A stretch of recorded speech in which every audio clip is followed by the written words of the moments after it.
Muy buenas noches tengan todos ustedes. Bienvenidos a la segunda sesión mensual ordinaria del Colegio Mexicano de Medicina Crítica. Reciban todos ustedes un cordial saludo del doctor Felipe Pérez Rada, presidente del colegio, quien por razones de su profesión no ha podido estar con nosotros el día de hoy. También sean bienvenidas todas aquellas personas, médicos, enfermeras y todos los interesados en la medicina crítica que nos ven a través de vía internet. El día de hoy nos congratulamos de tener un excelente conferencista, conocidos de todos nosotros, de muchos de ustedes, el doctor Manuel Poblano Morales. El doctor Manuel Poblano Morales es jefe de la unidad de terapia intensiva del Hospital Juárez de México y es el actual vicepresidente del Colegio Mexicano de Medicina Crítica. El doctor nos va a hacer favor de dar la conferencia, por demás interesante, evaluación hemodinámica mediante el gasto cardíaco transpulmonar. Tema muy importante, pero consideramos que la relevancia está en la calidad de nuestro conferencista. Sin más preámbulos, me permito cederle el micrófono al doctor Poblano Morales para que nos haga favor de dar su conferencia.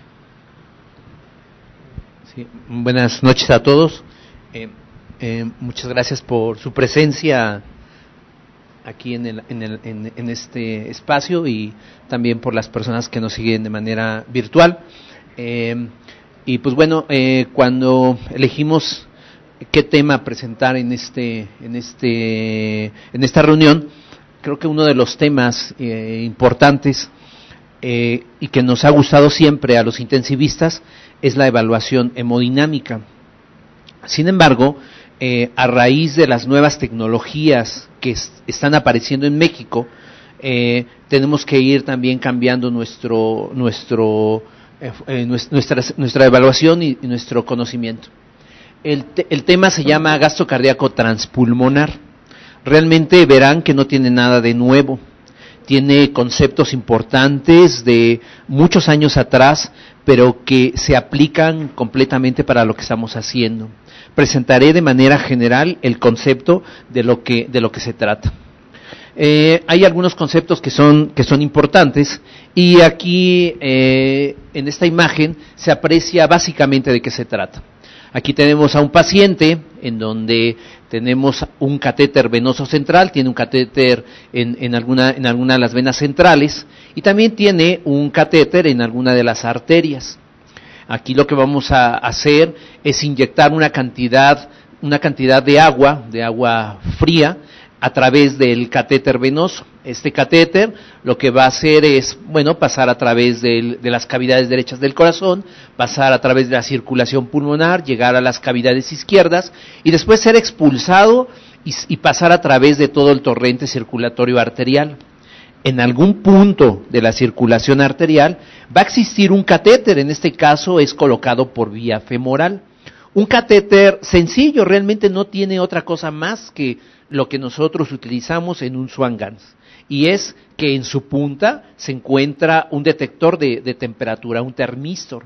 Y es lo único que tiene, el cual es conectado como un Swan-Ganz que conectamos de manera convencional, el cual es llevado hacia el sistema, este sistema, que va a detectar el cambio de la temperatura que va a ocurrir a nivel arterial.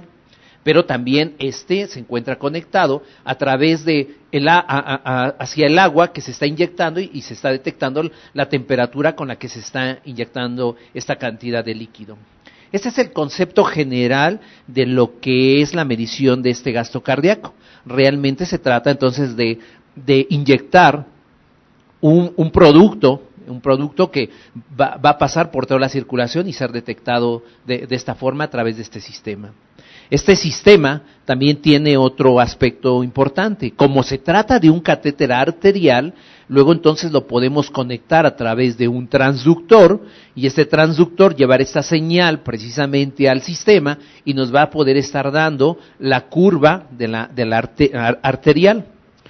Sabemos bien que por la tecnología actual nosotros podemos a través del análisis del contorno de la onda arterial también conocer el gasto cardíaco. Pero este gasto cardíaco realmente que lo vamos a estar viendo de manera continua, vamos a tener dos gastos cardíacos, este de manera continua y el otro que estamos utilizando a través de la inyección de este producto o de esto que se conoce como un indicador. Entonces, cuando nosotros inyectamos, tenemos otro gasto cardíaco. Dos gastos cardíacos vamos a tener. Este sistema se va a estar actualizando o se va a estar calibrando mediante este gasto cardíaco que obtenemos a través de la inyección de este líquido. Entonces, vamos a tener dos gastos cardíacos. Ahora, este líquido que es inyectado a través de esta vena y llega a la arteria, como pasa a través de toda la circulación pulmonar y toda la caja torácica, por eso se conoce como este gasto cardíaco transpulmonar, a diferencia de lo que hacíamos de manera convencional con el Swan-Ganz.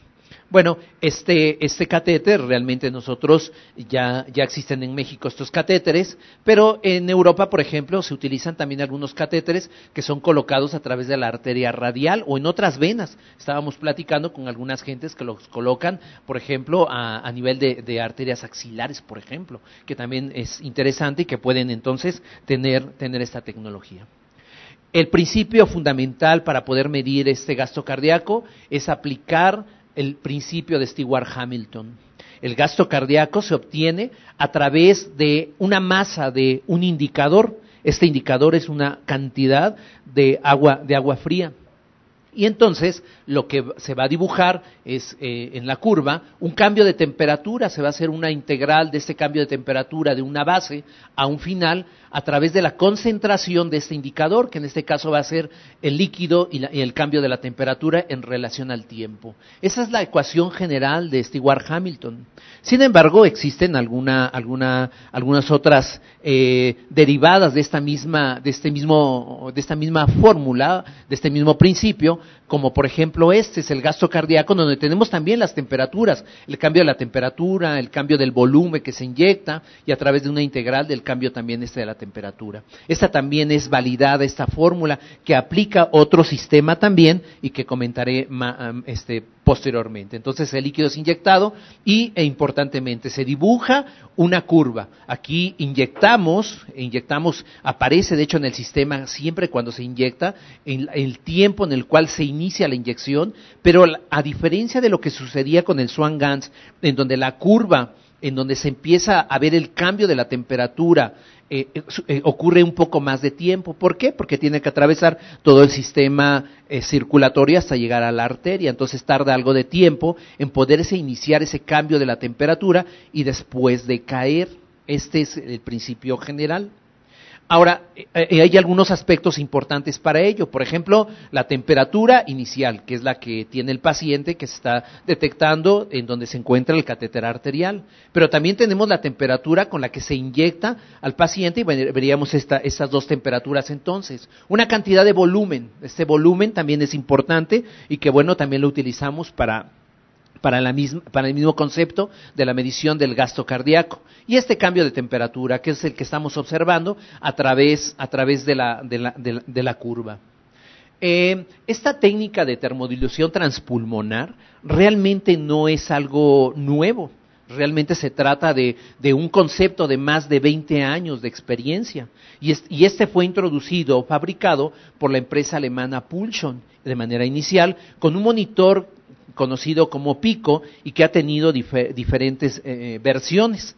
Este es un monitoreo cardiopulmonar avanzado multiparamétrico, es una técnica segura, realmente se ha estado utilizando ya de muchos años y existen numerosos estudios realmente que correlacionan el gasto cardíaco tanto por Swan-Ganz como por este método. Este es uno de los estudios interesantes que me pareció de la técnica de termodilución transpulmonar, donde vienen algunos conceptos. Si alguno de ustedes necesita este artículo, a mi correo me pueden escribir y se los envío. Este es parte del concepto importante de estas mediciones de gasto cardíaco. Está basado entonces, como lo comenté, en la fórmula de Stewart-Hamilton, de la misma forma que para el catéter de arteria pulmonar.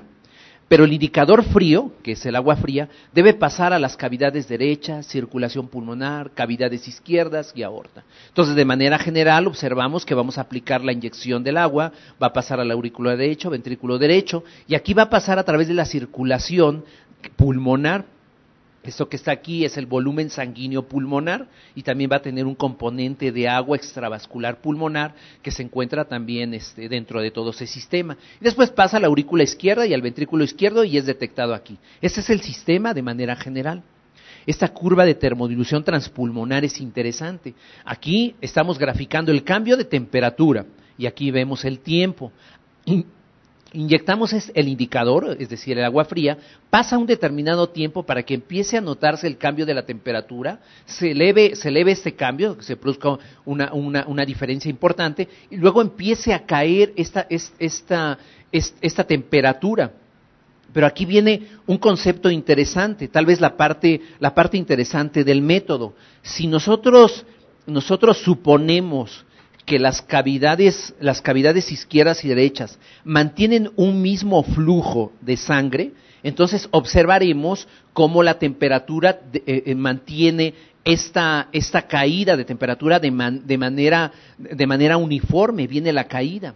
Sin embargo, cuando nosotros medimos con esta técnica, vemos que la caída no ocurre como pensaríamos que debería ocurrir. Realmente sucede esto, la curva sigue otro comportamiento hacia adelante. Esta parte es muy importante porque de ahí nos permite derivar otros aspectos. Esto que está aquí es una cantidad de sangre que se conoce como de recirculación.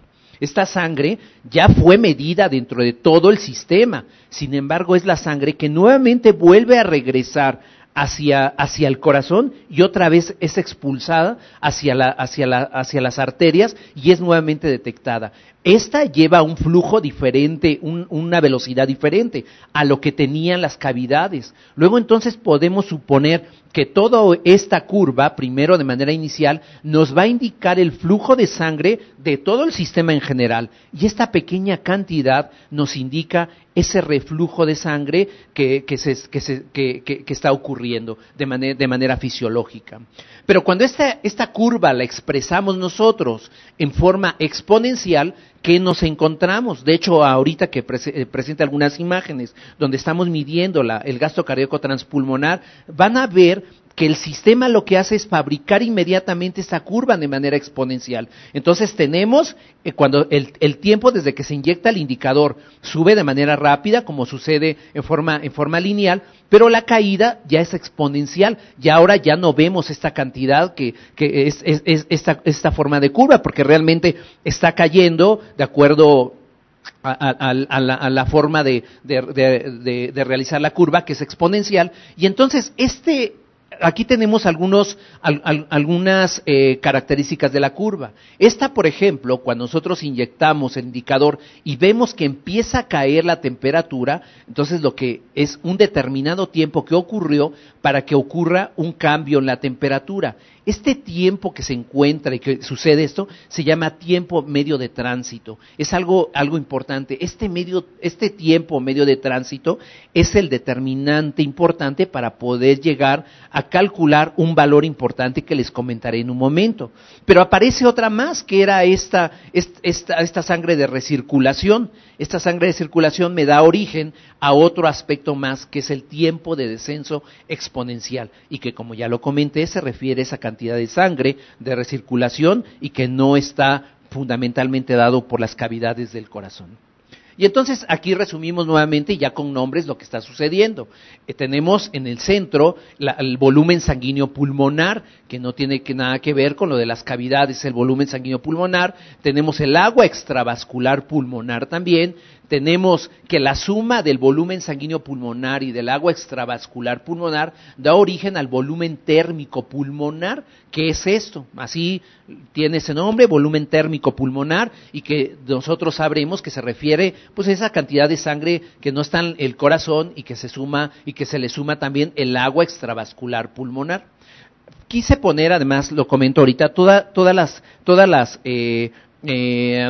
abreviaturas son tomadas del inglés, porque así los vamos a estar viendo. Sin embargo, bueno, ya cuando lo empecemos a tener más literatura, de hecho vamos a ponerlo como debería de ser, ¿no? Entonces, se suma el volumen térmico pulmonar a estas dos cantidades. Y aparece un nuevo concepto, este concepto que es el volumen diastólico final global. ¿Y a qué se refiere este volumen global final diastólico? A la suma de la aurícula derecha, ventrículo derecho, aurícula izquierda y ventrículo izquierdo. Este es importante, es un parámetro que ahora vamos a estar utilizando como un parámetro de precarga. Y luego llega otro más, que es el volumen térmico intratorácico. El volumen térmico intratorácico, bueno, se va a referir a el volumen global diastólico, que es el que se encuentra en las 4 cámaras, más el volumen de sangre pulmonar, el volumen sanguíneo pulmonar, que es lo que se encuentra aquí, y entonces tendríamos ya completado todo. Y aquí vamos a observar ahora cómo se hacen los siguientes cálculos. Tenemos este volumen térmico intratorácico, que es todo, que es lo que se refiere a la curva, cuando medimos este tiempo para que se detecte el descenso de la temperatura. Entonces el volumen térmico intratorácico realmente está midiendo todo eso, todo ese cambio de temperatura intratorácico de todo el sistema. ¿Y cómo llegamos a este valor? A través de calcular el gasto cardíaco, que ya me lo dio el sistema, por el tiempo de tránsito medio, que es el que se encuentra aquí. Este valor es importante, de hecho, ahorita aparece nada más, no lo vamos a estar viendo después en los cálculos, pero es importante saber de dónde salió. Ahora, pero si nosotros ahora queremos saber, queremos saber nada más el componente de lo que se encuentra afuera de las cámaras del corazón, solamente el líquido que se encuentra ahí, es decir, al volumen sanguíneo pulmonar y el agua extravascular pulmonar, ¿qué haríamos? Pues lo único que tenemos que hacer es que esto que se conoce como volumen torácico pulmonar es igual al gasto cardíaco por el tiempo de caída exponencial, y es como obtenemos este volumen, que es lo que les decía, que es la cantidad de sangre que está nuevamente recirculando hacia el sistema. ¿Cómo obtenemos ahora el volumen global diastólico final? Pues bueno, de todo lo que teníamos en cantidad de líquido que fue medido, lo único que le tenemos que restar es este volumen torácico pulmonar, y así obtenemos el volumen diastólico final global. Un aspecto importante, ese sí lo vamos a estar viendo, lo vamos a estar midiendo, vamos a tomar decisiones en relación a este volumen. Y bueno, y aquí se encuentra el concepto, el volumen sanguíneo intratorácico, que es la cantidad de sangre que se encuentra dentro de las cámaras cardíacas y de toda la circulación, este es el volumen sanguíneo intratorácico. Y el agua extravascular pulmonar, que bueno, realmente cuando sumamos ambas cosas, nos encontramos que se trata del volumen térmico intratorácico, que es todo esto que se encuentra aquí. De tal forma que si nosotros a este volumen térmico intratorácico le quitamos el volumen sanguíneo intratorácico, nosotros nos vamos a quedar solamente con el agua extravascular pulmonar. Lo tenemos, se calcula por lo que vimos, gasto cardíaco por el tiempo de tránsito medio. ¿Y cómo lo obtenemos? Más adelante les voy a comentar cómo se obtiene este valor, pero esto que está aquí es importante. Hace muchos años, cuando empezamos a trabajar con catéteres Swan-Ganz, y nuestros maestros nos decían, si tuviéramos agua extravascular pulmonar, haríamos muchas cosas interesantes. Creo que sí. Realmente decíamos, híjole, ¿y cómo le hacemos para medir eso? Empezábamos a buscar técnicas para poder medir agua extravascular pulmonar, porque realmente de ahí se fundamenta mucho de lo que vamos a hacer, dar más PIB, cómo está el parámetro de oxigenación, el balance de líquidos, diurético, todo esto deriva del conocer el volumen extravascular, el agua extravascular pulmonar. Bueno, entonces eso es lo que hacemos. Este índice, este valor que les comentaba previamente, que es el volumen sanguíneo intratorácico, ¿cómo lo obtenemos? Fíjense que que es toda la sangre contenida dentro del tórax, cómo se obtiene a través del volumen diastólico final global más el volumen sanguíneo pulmonar. Realmente es toda la sangre dentro del tórax.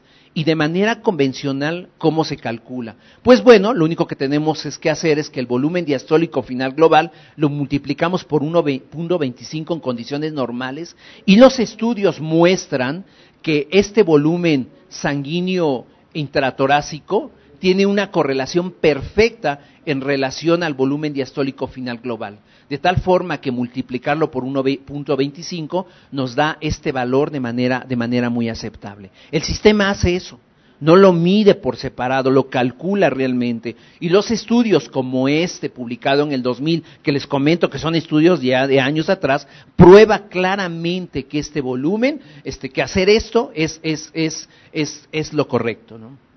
Ahora, hablando sobre esta agua extravascular pulmonar, ya tenemos el valor, ya sabemos, ya lo tenemos. ¿Qué hacemos con este valor?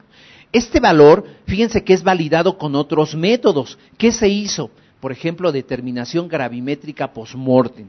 Después de haber calculado el agua extravascular pulmonar, se toman los pulmones, se pesan, se estudia el agua y se determina que realmente la forma en que se está haciendo es correcta. Otra forma más fue a través de radionúclidos, y con esto, que es una de las formas para poder medir el agua corporal también, se puede observar que es correcto. De tal forma que estamos generalmente midiendo un valor muy aceptable de lo que tiene un paciente. El rango normal deberían de ser de 3 a 7 mililitros por kilogramo de peso. Eso es lo que se debe tener de agua extravascular pulmonar. Refleja el agua pulmonar que está contenida en las áreas perfundidas, y la forma de obtenerlo, ya lo dijimos, que es el volumen térmico intratorácico, le quitamos el volumen sanguíneo intratorácico y solamente nos queda el agua. Luego de esto, pues bueno, existen diversos estudios.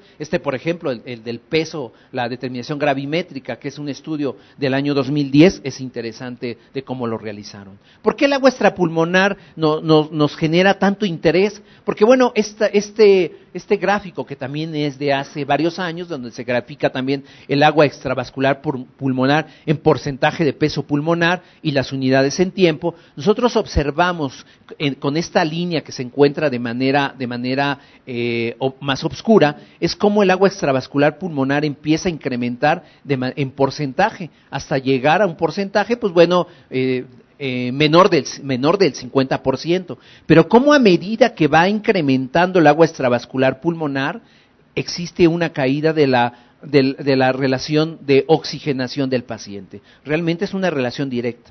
Es decir, tenemos que estar entonces midiendo este valor porque la literatura realmente aclara que es un valor importante. Es de los nuevos determinantes que tenemos ahora que estar nosotros midiendo dentro de nuestros pacientes. Aparecen otros derivados más, muy interesantes también, por ejemplo, el índice de permeabilidad vascular pulmonar, muy interesante. En algunos de los casos que nos ha tocado ya aplicar este concepto, realmente observamos en dónde estamos, qué más tenemos que estar haciendo. Esta es una relación del líquido intravascular con el extravascular. Realmente se trata únicamente de eso. Y aquí está el volumen sanguíneo intratorácico en relación al agua extravascular pulmonar. Aquí tenemos un ejemplo, una cantidad de volumen sanguíneo intratorácico sobre una cantidad de agua extravascular y nos da un valor. En el edema no cardiogénico, el agua extravascular está elevada, generalmente con valores muy elevados, arriba de 3, el índice de permeabilidad y el agua extravascular pulmonar también. Aparecen otros dos aspectos importantes, que es la fracción de eyección global, el índice de función cardíaca también. Estos son indicadores de función de bomba. Recuerden que cuando nosotros hacíamos la medición con Swan-Ganz y obteníamos un gasto cardíaco, decíamos 5 litros de gasto cardíaco. Sí, perfecto. O decíamos, bueno, un ejemplo más terrible, 3 litros de gasto cardíaco. Sí, ¿y cómo está la precarga? Perfecto, la medíamos. ¿Cómo está la poscarga? También la buscábamos. ¿Y la contractilidad? Decíamos, suponemos que la contractilidad está alterada porque la precarga es óptima y la poscarga también es óptima. Con este sistema nosotros lo que podemos ahora evaluar es exactamente la contractilidad y cuantificarla. Y entonces lo que hacemos es seguir a la fracción de eyección global, la cual es muy fácil de obtener, que es en relación al volumen latido sobre la cantidad de sangre que se encuentra en las 4 cámaras. Es decir, si en las 4 cámaras tengo 700 mililitros, pues bueno, me quedarían 175. Y si el volumen latido es 70 mililitros de 175 de esta cámara, tendría un valor 0.4 que expresado en porcentaje me daría el 40% de fracción de eyección. global, así se llama, no es la convencional. Esta es fracción de eyección global porque es obtenida también de esto. Y el índice de función cardíaca no es otra cosa más que el gasto cardíaco que tengo, pero cuánto de ese gasto cardíaco está en relación al volumen diastólico final global. De tal forma que si tengo 5 litros de gasto cardíaco y 700 de volumen diastólico final global, tendría un índice de función cardíaca de esta magnitud. Aquí están los valores de referencias de algunas variables. El índice cardíaco que ya conocemos, aquí está el índice, ahora indexado todo, el índice de volumen sanguíneo intratorácico de 850 a 1000 mililitros. Importante, porque ahora este dato es precarga. Ahora ya no estaríamos midiendo PVC o alguna otra variable que utilizáramos de manera convencional, que de hecho ya lo utilizábamos mucho menos. Pero bueno, ahora estoy viendo una cantidad de volumen que me es interesante además, porque además, ¿qué dicen los estudios en relación al estar midiendo la precarga en relación a este valor o a este otro valor, el índice de volumen diastólico final global? ¿Qué cantidad de líquido existe en las 4 cámaras? Pues bueno, en forma indexada, lo convencional es que sean de 680 a 800 mililitros. Están las resistencias vasculares sistémicas, el índice también de función de contractilidad también. Aquí tenemos la fracción de expulsión global también, de 25 a 35%. El índice de agua extravascular pulmonar menor de 7 mililitros por kilogramo de peso, y el índice de permeabilidad, que en condiciones normales debería de ser de 1 a 3.0, más de 3 me hablaría de que el paciente tiene un problema de permeabilidad. Entonces recordábamos años atrás cuando exactamente los profesores nos decían, híjole, si conociéramos estos datos y pudiéramos tal vez determinar en relación a ello cuánta cantidad de agua se está fugando hacia el intersticio, pero bueno, creo que realmente esto se puede hacer. La técnica, ¿cómo es la técnica? Bueno, en forma general, ya lo comenté, un catéter con un termistor en su punta, que es de 5 French, casi siempre es colocado por vía femoral, que debo de decirles que para catéter es muy diferente a un catéter venoso. Por vía arterial, las infecciones son muchísimo menos que el hecho de tener un venoso. Recuerden que bueno, que por algunos conceptos no utilizamos las vías femorales, pero en esto es diferente. Es conectado a un sistema, a cualquier otro sistema, puede ser pico, o cualquier otro sistema más. Hay una inyección de 15 mililitros de solución salina fría, generalmente menor de 8 grados centígrados, aunque también 10 mililitros a una temperatura ambiente se ve que también podría tener una medición correcta. El termistor generalmente es colocado en la aorta, aunque también puede estar en alguna arteria braquial, axilar o radial. Es decir, bueno, es en una arteria. La inyección entonces es de un bolo de solución salina fría en una vena central, con esta temperatura, es semejante al utilizado en termodilución, pero la curva de termodilución es medida por un catéter arterial en lugar del mismo que utilizamos en el Swan-Ganz, con este termistor en la punta. Y hay algunas características de estas curvas. Una de ellas es el tiempo de aparición de la curva, el cual es mayor ese tiempo. Otra es el menor cambio en la temperatura, y el tiempo de retorno a la temperatura basal también es mayor. Y aquí lo vemos, podríamos tener esta, por ejemplo, de Swan-Ganz, que es detectada la misma arteria pulmonar contra otra después de haber inyectado. El cambio de temperatura es muchísimo menor para el detectado en una vía arterial, y pues bueno, con esto estamos utilizando y determinando todo lo que anteriormente comenté.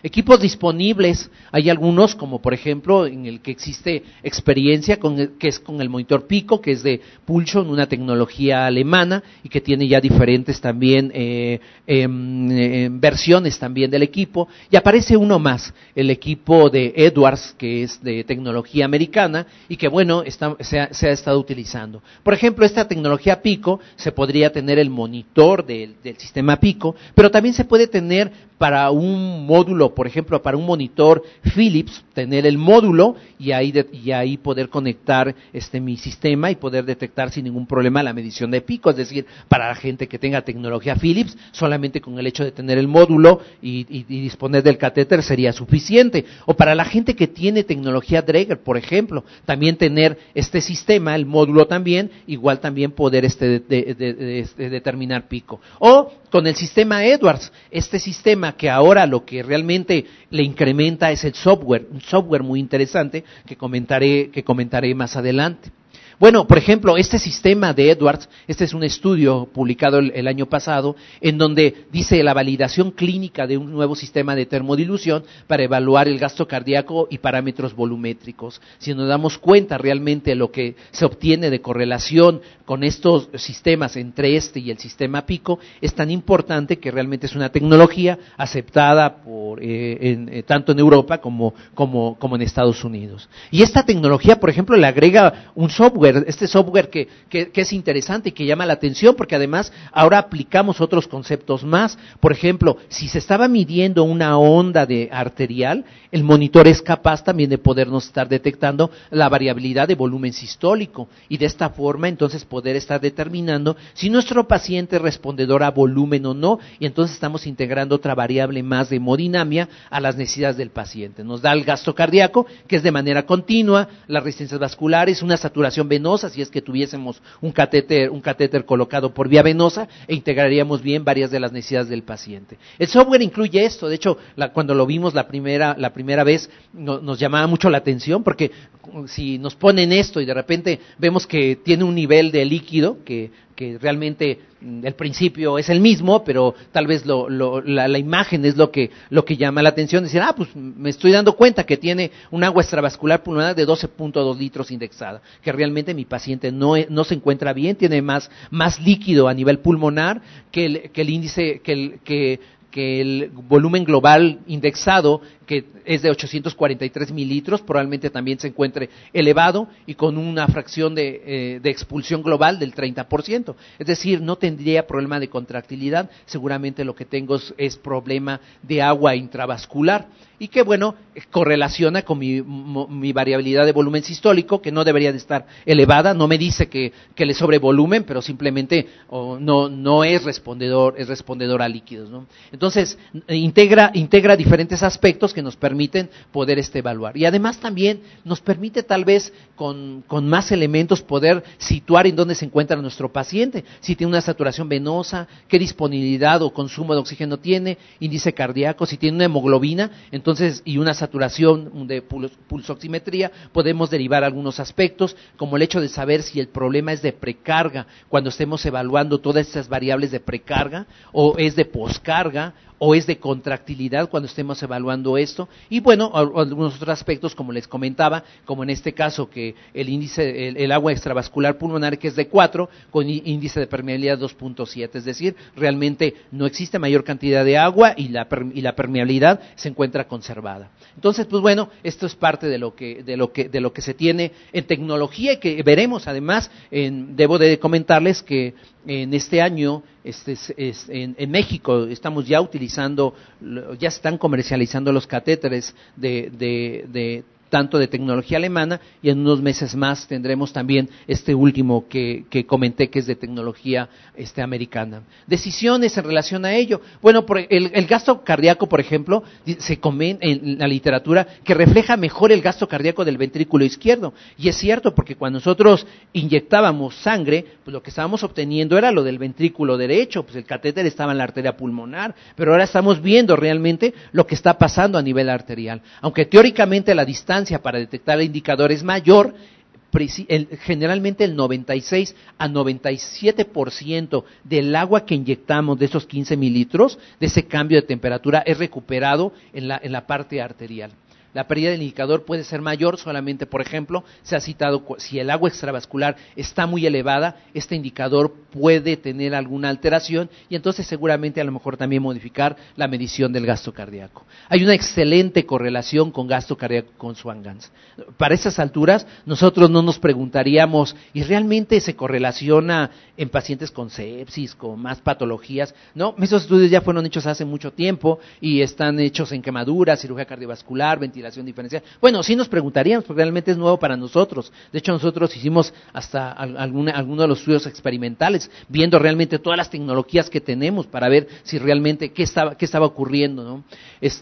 Hay estudios de más de una década que avalan todas estas correlaciones. Este es un estudio interesante, que es manejo de líquidos con metas dirigidas, reducen los vasopresores y catecolaminas en el uso de pacientes con cirugía cardíaca. Y entonces todo comienza cuando, por ejemplo, ellos tienen un volumen global diastólico final indexado, mayor de 640, ellos dicen, esta es su algoritmo, dicen, ¿tiene más de 640? No. ¿Y cómo está el agua extravascular pulmonar? ¿Es mayor de 10? No. Pues entonces, si realmente mi paciente se encuentra con hipotensión, tal vez tenga lactato elevado, pues entonces si el agua se encuentra elevada pero el agua el índice el agua extravascular pulmonar también se encuentra alta, entonces aquí, bueno, es que no lo tenga, entonces podemos dar volumen, pero si lo tiene, si el agua extravascular está elevada, entonces aquí nos preguntaríamos por el índice cardíaco, y así seguiríamos por cada una de las rutas para seguir pensando, y si mi índice cardíaco se encuentra en más de 2.5, sí, ¿cómo está la presión arterial? Si no, es que me pregunto cómo está el índice diastólico final global, y entonces pensarías si debo de dar volumen o debo de dar realmente catecolaminas. Pues este algoritmo que fue aplicado en este estudio, entonces ellos muestran lo siguiente, que cuando tenían pacientes, por ejemplo, con noradrenalina, en el grupo control contra el grupo de estas metas, realmente la noradrenalina tenía menor cantidad que los pacientes que tenían en el grupo control. Y si lo veíamos en relación a la epinefrina, también realmente era una cantidad totalmente diferente. Y cuando lo veíamos en relación al lactato sérico, nos encontrábamos que estos pacientes que estaban en el grupo control realmente llegaban a tener lactatos hasta más de 2, a diferencia de aquellos pacientes que se mantenían muy uniformes habiendo utilizado este sistema, que realmente al final estaban iguales, pero realmente, ¿qué me pregunto? Que realmente tal vez por falta de esta evaluación llevamos al paciente a algún estado de hipoperfusión durante un cierto momento y que por eso se caracteriza por el hecho de tener lactato elevado. Y entonces aparecen diferentes formas de poder evaluar esto, pero muchos de ellos se correlacionan preguntándose cómo se encuentra el índice diastólico final global y cómo se encuentra el índice sanguíneo intratorácico. Y entonces, porque son valores de precarga. Una vez que yo conozco mi gasto cardíaco, me pregunto por estos valores de precarga y entonces empiezo a decidir cómo se va a tratar el paciente. El índice de agua extravascular pulmonar indexado al volumen sanguíneo puede discriminar muy en diferentes estudios entre lo que es un edema hidrostático del CIRPA cuando se encuentra en más de 3. Y esto, por algunos estudios, muestra sensibilidades elevadas del 85% o especificidades hasta del 100%. Es interesante este estudio, predicción de la mortalidad en SIRA por sepsis. Por ejemplo, si nosotros vemos diferentes curvas ROC en relación a la posibilidad de predecir mortalidad, nos encontramos que el agua extrapulmonar llega a alcanzar valores tan elevados como de .98. O que se encuentra también, que está aquí arriba es en relación al peso predicho y no, es de manera general, lo cual es un valor importante. El espacio muerto también se evalúa, el índice de oxigenación con una curva ROC muy mala, pero en general en este estudio se vio que aquellos pacientes que tenían agua extravascular pulmonar mayor de 16, la mortalidad era del 100%. El agua extravascular indexada predicha para el peso es como indicador. Esto se hizo en 44 pacientes con SIRA, 34 de pacientes sépticos y como les comentaba, el punto de corte fue de 16. En este otro estudio se ve como pacientes con lesión pulmonar y sin lesión pulmonar, el agua extravascular pulmonar es muy diferente a aquellos pacientes que tienen esta lesión pulmonar. Y es que realmente, ¿cuál es el comportamiento del agua extravascular pulmonar en relación a la presión hidrostática pulmonar? Si es que existe incremento en la permeabilidad, se comporta completamente al normal. El paciente puede tener más líquido intravascular, pero no hay fuga hacia el espacio intersticial. En cambio, en este paciente que tiene incremento, yo incremento poca cantidad de agua y empiezo a tener muchos cambios en el agua extravascular pulmonar. Pero realmente esta medición es importante. Realmente, ¿qué dice la literatura? Por ejemplo, en este estudio se modificaron más de la mitad de las decisiones terapéuticas. De 22 modificaciones fueron efectivas en 18. 13 recibieron reducción de líquidos o más diurético o un mayor balance negativo de líquidos en aquellos pacientes en los cuales se estaba utilizando la tecnología.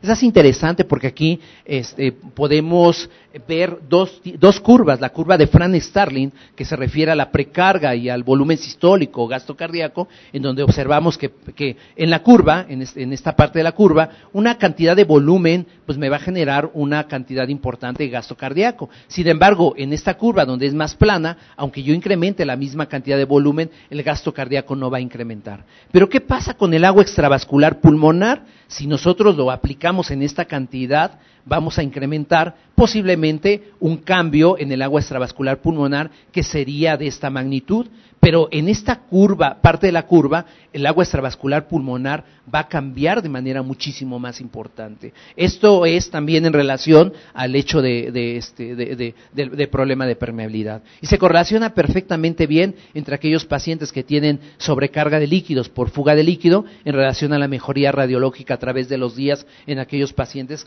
cuando empieza a disminuir esta agua extravascular pulmonar. Esta fue tomada del doctor Belda, que estuvo hace unos meses en la Ciudad de México y que presentó parte de unos datos. Nosotros varios estamos en ocasiones un poco de repente no del todo de acuerdo en utilizar de manera general las metas tempranas de Rivers, pero realmente seguramente debe de tener algunos ajustes, como lo comenta el doctor Belda. Y en lugar de utilizar PVC, ¿por qué no utilizar valores de precarga como volumen diastólico final global o el agua extravascular pulmonar? Parámetros normalizar esos parámetros de perfusión, normalizar índice cardíaco y incrementar la entrega de oxígeno mediante hemoglobina y saturación venosa de oxígeno. Realmente se integran entonces otros valores más que nos parece interesante realmente, ya que la PVC ha sido tan demostrado en la literatura su escaso valor para poder determinar precarga, pues bueno, tenemos otro valor de manera interesante. Lo importante de todo esto con esta nueva herramienta, lo importante es combinar e integrar variables antes de tomar una decisión clínica. Una decisión, tenemos aspectos clínicos, aspectos de más variables, nos hemos dado cuenta que no es una nada más, no podemos estar determinando nada más en el agua extravascular, tenemos que tomar varias decisiones y ver varios valores. Comentaré ahora algunos de el año pasado estuvimos trabajando ya por varios meses, haciendo muchísimas mediciones durante varios días en el laboratorio experimental en cerdos, y estuvimos aprendiendo realmente mucho de lo que estábamos haciendo. Comentaré parte de lo que estamos haciendo. Estamos trabajando con un modelo que es hipertensión intraabdominal, y pues que realmente era ver estos objetivos, es de las variables hemodinámicas con pico en modelos porcinos que tuviesen hipertensión intraabdominal, y que bueno, estuvimos evaluando diversos cerdos a los cuales se les colocó un catéter de pico, y se llevaron a diferentes niveles de presión intraabdominal. Son diferentes momentos hasta llegar a 30 milímetros de mercurio durante 5 minutos. Analizábamos resultados y veíamos qué estaba pasando. Aquí estamos trabajando con parte del apoyo del doctor Francisco Tendillo, que nos ha estado apoyando y que es experto en parte de estos modelos. Aquí colocamos el catéter, es un catéter sencillo, les comentaba. Este es el termistor, esto va hacia la vía del transductor para ver la onda de la presión, y esto es donde conectamos tanto el catéter para ver la temperatura basal como la temperatura de inyección. Esa es la curva que les comentaba, la curva que nosotros vemos, y miren cómo es la curva. La curva realmente se aplica el indicador y aparece en algunos segundos, pero la curva no llega a la parte basal. Realmente se sigue por esta recirculación de líquido que aparece a través de la curva. Algunos resultados veíamos como, por ejemplo, cuando incrementábamos en diferentes momentos la presión intraabdominal, vean la PCP, la PVC, de repente nos dan valores fuera de control, pero realmente el agua extravascular pulmonar siempre se mantenía más o menos aceptable, lo cual nos hacía pensar que bueno, este parámetro podía tener algunos en condiciones extremas extremas, poder estarlo evaluando en mejor condición. Evaluamos gasto cardíaco de formas diferentes, con Pico, con Swan-Ganz, en forma continua, y nos dábamos cuenta lo que veíamos en relación a que, bueno, algunos sí realmente por la técnica eran menos, se relacionaban menos en relación a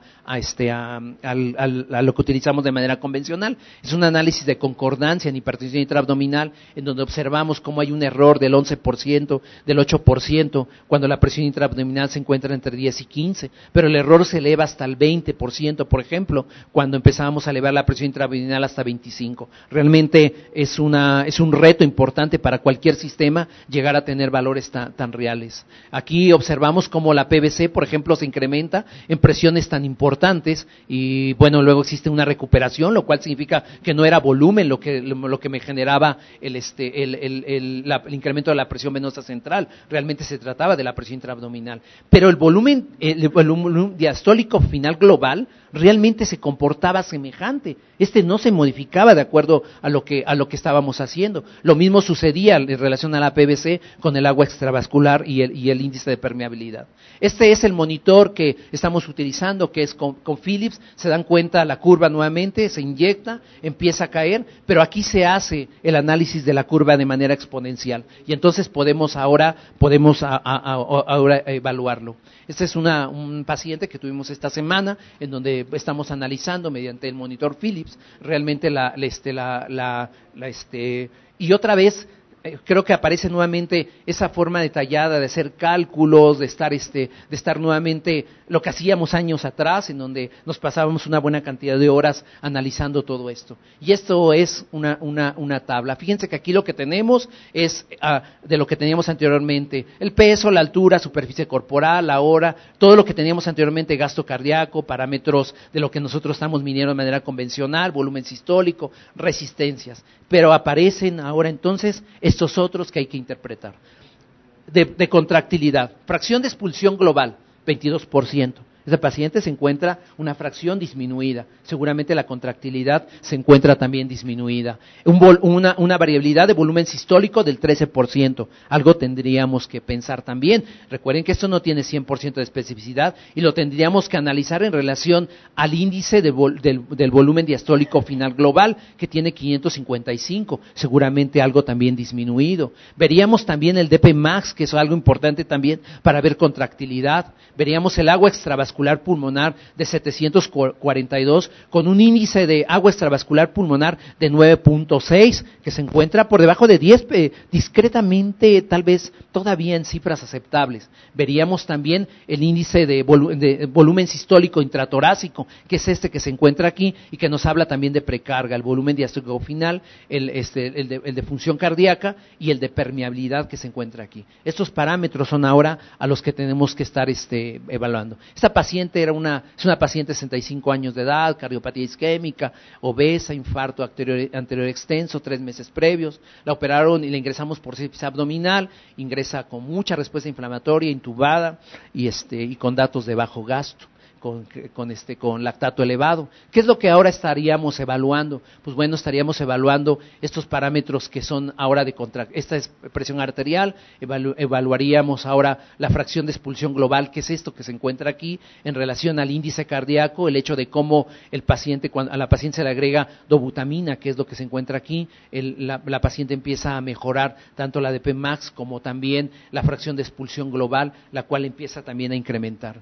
En los parámetros de precarga en relación, por ejemplo, a la fracción inspirada de oxígeno. Cuando la paciente tiene problemas de fracción inspirada de oxígeno, decidimos colocar el catéter y qué nos encontramos en relación a todo esto. Tenemos aquí las presiones venosas centrales, que realmente nos detectan cambios en ocasiones no tan reales, pero esto que se encuentra aquí, que está en color morado, que es el volumen diastólico diastólico final global, que es lo que empezamos a observar, como este es el valor de 750, como por ejemplo en determinados momentos puede incrementar mucho el volumen, saliendo tal vez hasta fuera de lo que debería ser. Finalmente el paciente recibe volumen y vemos como el gasto cardíaco, por ejemplo, que empieza a incrementar, también en este momento también empieza a tener una correlación, incrementa el volumen global diastólico, cae el gasto cardíaco, tenemos que hacer alguna maniobra para nuevamente volver a incrementar también el gasto cardíaco. El agua pulmonar también tiene algo importante, esto que está aquí es el agua extravascular pulmonar, la cual vemos también, este es el valor de 10, llega un momento en el que se encuentra con valores más elevados y que estamos moviendo tal vez como parte también de lo que hacemos. Mucho de este trabajo, finalmente, ya para terminar, no es mi trabajo, es trabajo de muchísima gente, tanto desde el punto de vista experimental, de lo que hacemos en la unidad, mucha gente que participa en ello y de lo cual pues creo que es algo importante. Muchas gracias por su atención.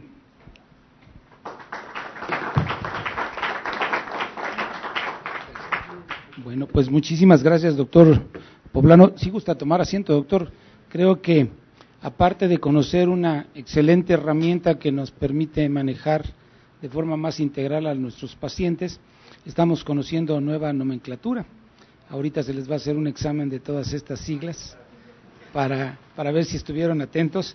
Bueno, vamos a tener que revisar. Saben ustedes que esta sesión se sube a la página del colegio y que van a poder ustedes estarla repasando y actualizando o acordándose de todo esto que el doctor amablemente nos comenta. Y si quisiéramos saber si entre ustedes hay alguna pregunta, algún comentario, aprovechando estos momentos para que el doctor nos haga favor de ampliar el concepto o lo que ustedes consideren pertinente.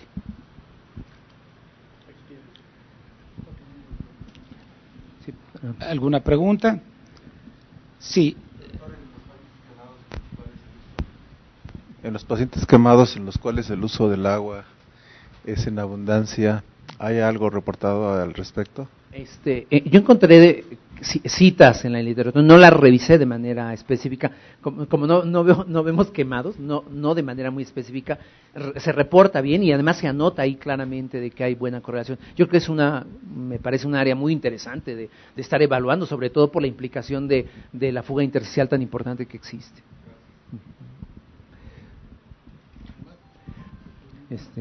En lo que piensan, alguna pregunta, algún comentario, más que preguntas, comentarios, o bueno, yo creo que esto nos va a dar pie a que nuevamente tengamos que retomar otra vez varios conceptos de hemodinamia.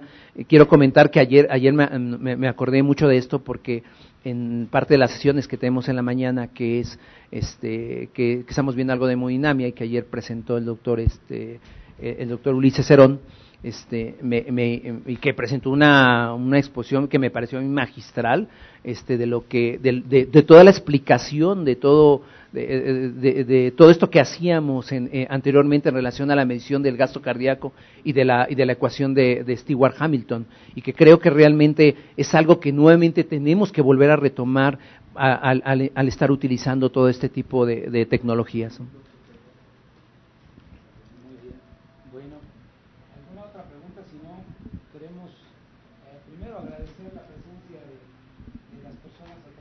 Internet, y aquí solamente hay felicitaciones para el doctor. Felicidades al doctor Manuel Poblano por su excelente presentación y nos manda un saludo a todos. El doctor Guillermo David Hernández López, de aquí del Distrito Federal.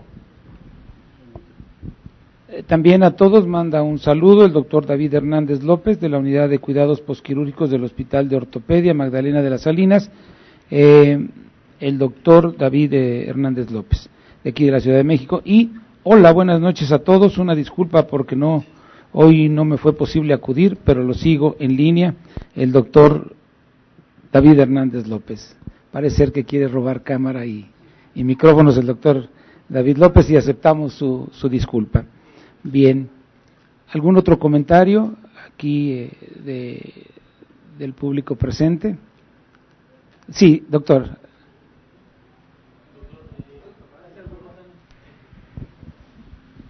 unos años nos preocupaba mucho la situación de poner un Swan-Ganz y enfrentarnos a las complicaciones, incluso a veces mortales, que teníamos al usar el Swan-Ganz.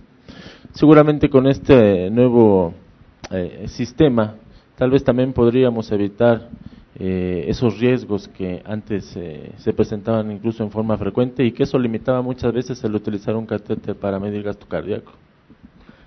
Sí, Saúl, yo creo que es una consideración interesante, porque de hecho a mí me parece sorprendente de que con más de 10 años, más de una década de tecnología, y que de un equipo que esté utilizando, de una tecnología, por lo menos en Europa lo sé, nosotros apenas este año lo estemos incluyendo, empezar a trabajar ya con ello de manera muchísimo más. Y creo que hay muchas cosas que explorar al respecto. Pero recuerdo que una de las sesiones del año pasado, una de las sesiones de Berlín, en el Congreso Europeo, cuando se expone esto, le preguntan a la gente: ¿cuántos de ustedes utilizan Swan-Ganz? Levanten la mano. Y pues, no, pues nadie. ¿Cuántos utilizan Pico? ¿Cuántos utilizan Litco, que es el otro sistema, que es con litio y que es una técnica también de diluyente? O con este sistema de Volume View de Edwards.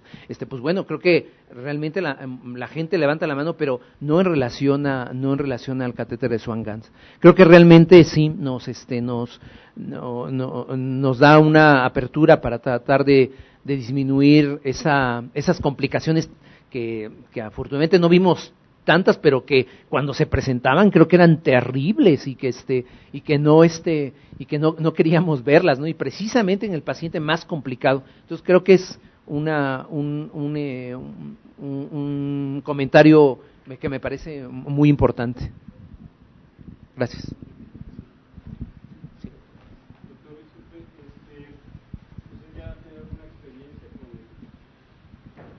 Buenas noches. Muchas gracias por su plática. ¿Usted ya ha tenido alguna experiencia con el equipo? ¿Ya lo ha manejado con los pacientes? Y una segunda pregunta, cuando lo ha usado, ¿cuánto tiempo es que se ha implementado en sus pacientes? El año pasado lo estuvimos utilizando con donaciones de catéteres. De hecho, los primeros catéteres que utilizamos fueron los traía gente de Europa, y ya este año, bueno, ahora sí ya los estamos comprando, ahora sí ya los tenemos que comprar, y sí, lo hemos utilizado. Como nosotros tenemos con los monitores que tenemos, está incluida la parte de Pico. Sí, esta paciente que pasamos, una paciente que tenemos actualmente, que está ahorita, la semana pasada o antepasada hubo otra paciente más. De hecho, creo que cada vez es más común. El doctor Belda, que vino el año pasado y que es uno de los expertos en este tipo de catéteres, nos comentaba realmente que ellos ya ni siquiera utilizan los femorales, utilizan los arteriales, y colocan una línea arterial. Dice, pues, si en lugar de colocar una línea arterial, mejor le pongo un catéter igual, y puedo medir todo esto realmente en una unidad posquirúrgica. Realmente creo que sí nos da mucha pauta para poder manejar. Yo no digo, porque además he sido defensor del Swan-Ganz, de verdad, y no digo que lo dejemos de ocupar, nos creamos con él, pero creo que realmente esto nos da pauta a lo mejor a utilizarlo menos, pero utilizar algo, ahora sí utilizar algo de manera mucho más sencilla, porque colocar el catéter es algo sencillísimo, muy fácil, es colocar una línea arterial. Entonces, sí lo hemos estado ocupando. Llevamos ya, yo en julio, en julio, estaba acordando de la mañana, en julio creo que hicimos el primer caso, de hecho, en julio del año pasado colocamos el primer catéter. Gracias. ¿Otra pregunta? Bueno, aquí tenemos saludos para todos, y en especial al doctor Poblano. Desde Monterrey, el doctor Felipe de Jesús Pérez Rada, nuestro presidente, manda un saludo a todos y lo felicita por su presentación, y hace un comentario que es importante conocer tecnología que mejora el sistema de monitoreo de los pacientes graves. El gran problema es lo difícil de distribuirlo a todas las unidades de cuidados intensivos en los diferentes estados de la República. ¿Qué nos comenta, doctor, al respecto? Que yo creo que tendremos que estar trabajando en ello. Afortunadamente, como comenté, hay varias formas de poderlo hacer a través de no solamente tener el monitor, tener la posibilidad de incluirlo a nuestros equipos que tenemos. Creo que hay otra empresa por ahí que también puede incluir los módulos también. O creo que siempre habría alguna forma de poderlo buscar, tal vez creo que depende mucho de nosotros también. Sé que partes de economía, pero creo que en la parte de la intensivista es buscar la forma de la gestión para poderlo obtener. Creo que se puede. Sí, dicen que muchos caminos pueden llevar a Roma, y comentarles que, por ejemplo, en la institución donde me desarrollo, en el Hospital General de México, pues en breve tendremos esta tecnología, y casi nos cae como anillo al dedo el conocer las experiencias y las explicaciones que nos trae el doctor, porque nos ayudan mucho a entender las ventajas que puede tener esta tecnología en favor de nuestros pacientes, y desde luego sin olvidar esas herramientas que con la que dice el doctor muy bien que crecimos, el Swan Ganz, y todo aquello que nos permita de alguna forma asegurar un poquito más la sobrevida de nuestros pacientes, ¿no? Alguien decía que nos permita comprarle tiempo a los pacientes mientras su organismo tiende a recuperarse con todo lo que le aportemos. Bueno, aquí también tenemos algunas felicitaciones, muchos saludos para el doctor Poblano, del doctor Julián Valero de Guadalajara, y más saludos también del doctor. Bien, ¿alguna otra observación, comentario, alguna pregunta?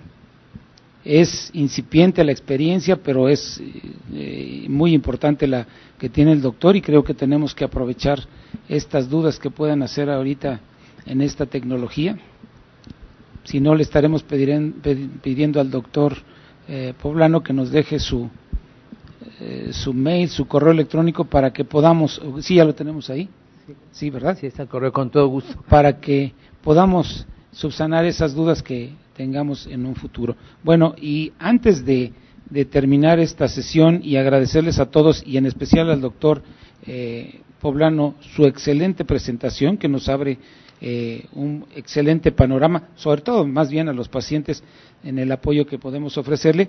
Queremos dar un reconocimiento de parte del Colegio Mexicano de Medicina Crítica a la doctora María de la Luz Espinosa Morales. Tal vez a ustedes no les recuerde nada este nombre, pero quisiera comentarles que fue la primera mujer intensivista que hubo en el país. Entonces, este reconocimiento, que desafortunadamente ya no se puede entregar en persona, porque la doctora falleció el año pasado, queremos darlo a través del doctor José Cruz Martínez Soto, si nos hace favor de recibirlo y llevarlo a sus familiares con todo nuestro reconocimiento y respeto para la doctora. Antes que nada, felicitar al doctor Poblano. No escuché la plática completa, pero es un excelente tipo. Ahora, respecto a la entrega a la recepción de este reconocimiento, pues para mí es un honor recibirlo, porque fui un colaborador muy por largo tiempo de la doctora. Desde el año 80 con ella completé mi formación como intensivista en buena parte, una mujer preparada en todos los campos de medicina interna, terapia intensiva, hematóloga, bioquímica, era una eminencia la señora, y hasta pianista. Desafortunadamente no pudo recibir un reconocimiento en vida porque, no sé, hubo alguna situación en cuanto a los coordinadores de la sociedad, porque se estaba preparando un reconocimiento en vida. Tuvo que recibir una cirugía de urgencia y falleció en ella, pero creo que sí estamos en deuda, y le pediría al doctor Pérez Rada, que por ahí seguramente nos está escuchando o va a escuchar esta opinión, esta solicitud, de que fuera posible que se concretara esto para que estuviera la familia, porque creo que pues el ser la primer mujer intensivista en México no es cualquier cosa. Entonces yo sí le pediría al doctor Pérez Rada que se pudiera concretar lo que bien se inició y no se pudo terminar. Bueno, pues recibo el documento.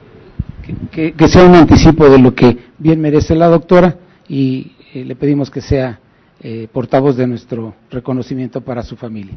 Muchas gracias, doctor. Bueno, y reiterando nuestro agradecimiento al doctor Poblano por esta magnífica presentación, le entregamos un reconocimiento por la misma. Muchísimas gracias, doctor. Muchas gracias a todos. Y bueno, también queremos agradecer a Amber Sharp and Dom las facilidades que nos da para poder llevar a cabo nuestras sesiones. Están ustedes cordialmente invitados a la siguiente, ya les estaremos mencionando que último jueves, esta ocasión se tuvo que modificar por la Semana Santa, pero el último jueves del próximo mes los esperamos nuevamente aquí. Muchísimas gracias a todos, que tengan muy buena noche. También a quienes hacen favor de acompañar vía internet, les damos las gracias por su presencia y que tengan muy buena noche también. Hasta luego.